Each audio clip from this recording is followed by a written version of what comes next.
वो बात करने आए थे सोयाबीन की और बोरा लेके आ गए गेहूं का। चेहरा है हमारे कृषि मंत्री यानी कि हमारे मामा जी और साथ में इनकी खुशी।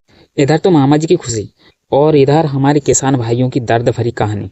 जीतू पटवारी चुनाव हारे लेकिन किसानों के हक अधिकार की लड़ाई लड़ना नहीं छोड़ा। अरे भला हो जीतू पटवारी का, जो चुनाव हार कर भी किसानों के दिलों पे राज कर गया और किसानों के गेहूं की एमएसपी 2700 रुपए क्विंटल का ऐलान करवा दिया था। आज वही जीतू पटवारी अपने कंधे पे बोरी रख के कृषि मंत्री जी के घर तक पहुंचे किसानों के हक के लिए कि उनको उनकी सोयाबीन का दाम मिलना चाहिए।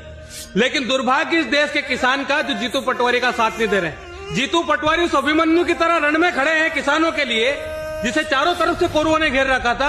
आज जीतू पटवारी को सत्ता में बैठे लोगों ने घेर रखा है चारों तरफ से और कह रहे हैं कि जीतू पटवारी कुर्ते की जेब में माइक लगा के स्टंट राजनीति करते हैं। तो मैं उन लोगों से एक बात कहना चाहता हूं कि आप लोग सत्ता में बैठे हो, आपके मुंह पे तो ताले लग गए, आप किसानों के हक की बात नहीं करते हो।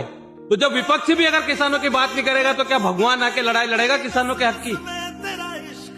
अरे आपकी सत्ता में बैठे लोग भी तो कैमरे के सामने आके बयान दिया करते थे कि हम किसानों की मिट्टी तक खरीद लेंगे, और आपके पूर्व सांसद जब सिलेंडर का दाम बढ़ जाता था तो सिर पे रख के रोड पे बैठ जाती थी कैमरे के सामने और ड्रामा करती थी। अगर जीतू पटवारी कैमरे के सामने किसानों के लिए ड्रामा कर रहे तो ड्रामा ही सही, कम से कम किसानों की लड़ाई तो लड़ रहे हैं। आधे से ज्यादा जिलों में मुआवजा नहीं डाला, और जिन जिलों में मुआवजा नहीं डाला उन किसानों को फिर से लाइन में लगा दिया कागज लेके, कागज जमा करो तब जाके मुआवजा मिलेगा। सरकार तो कमलनाथ की थी जिसने बिना सर्वे के किसानों के खाते में मुआवजा राशि डाल दी थी। कि आज आपकी सरकार में लाइनें लग रही है, किसान परेशान है बिल्कुल, और आप लोग कहते हो कि जीतू पटवारी राजनीति कर रहा है।